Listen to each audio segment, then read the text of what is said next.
Hello everyone and welcome back to Hop and Help, and today Frankie the Texas Toad is going to help teach us about Save the Frogs Day, which is today, April 24th for 2021. As you might have noticed, Frankie's a little bit clumsy. After all, toads typically don't stand on tables, so I don't blame him. Frankie does best in his natural environment, with soil and hiding places under leafy plants and moss.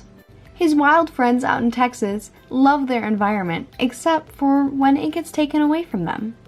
As human activity spreads, many wetlands are being taken away from these amphibians. While it'd be ideal for these developers to understand the negative impact of what they're doing to the environment, you can do something as a single person to help the amphibians.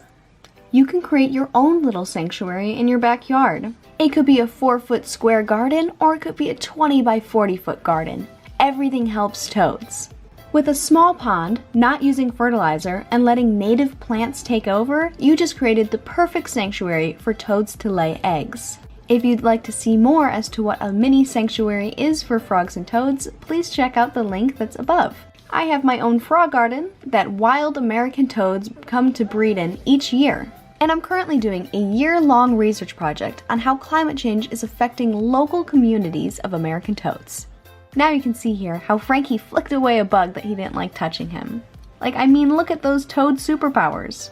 But unfortunately, something he can't just flick off of him is pollution. If Frankie here stumbled upon some fishing line, he wouldn't be so easily able to flick it off. So please, when you go hiking or fishing, be respectful to the native wildlife and leave no trace. Now I'd say Frankie had a good day of eating bugs and needs to go back for a nap. Bye, Frankie! Meet Zip, my humongous white tree frog, and his buddy Penny. As you can see, Penny has no concern for personal space. Zip absolutely loves food, and he also tends to like fingers. Here you can see he confuses his buddy's hand for some more worm, and he likes to confuse my hand for worms as well. Don't worry, Penny's okay. This is a pretty common white tree frog behavior. And you can see Zip feels pretty bad about it.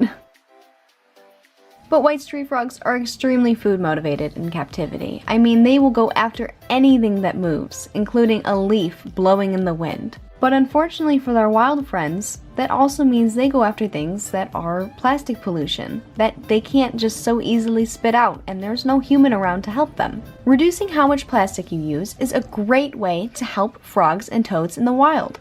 But what is even better is supporting eco-friendly brands that are truly trying to help the environment. As a consumer, you have the choice to pick between these monopolies that could care less about climate change and are the driving factors of it, or you can choose to shop locally, help your local economy, and help the environment at the same time. And some of you might be wondering, why should we save the frogs? Well, are you a huge fan of spiders and cicadas? Would you like them in your home or just completely overrunning the streets? Or what about roaches? Well, you can see here that Zip and Penny are already chowing down on some superworms, mealworms, and dubia roaches. Frogs and toads keep local bug populations in check. Without them, there'd be a huge abundance of spiders and all these creepy crawlies that'd be coming into your home. As I mentioned earlier, if you create a natural environment for frogs and toads in your backyard, they will help you out and they'll keep spiders away from your house. In fact, as I'm feeding my frogs and toads here, you can actually do that with wild toads. There's thousands of stories of people who have quote-unquote porch toads, and they'll just sit there and wait for bugs by your light. And not to mention that not using pesticides is way better for the environment. So I highly suggest encouraging frogs and toads to reside around your home, because then you won't have any creepy crawlies in your house. For more information on how to save the frogs, please visit SaveTheFrogs.com. They're an organization dedicated to helping amphibians. Thank you guys so much for watching my funny toads trying to eat on a table, and thank you guys so much for listening. And happy Save the Frogs Day! Goodbye!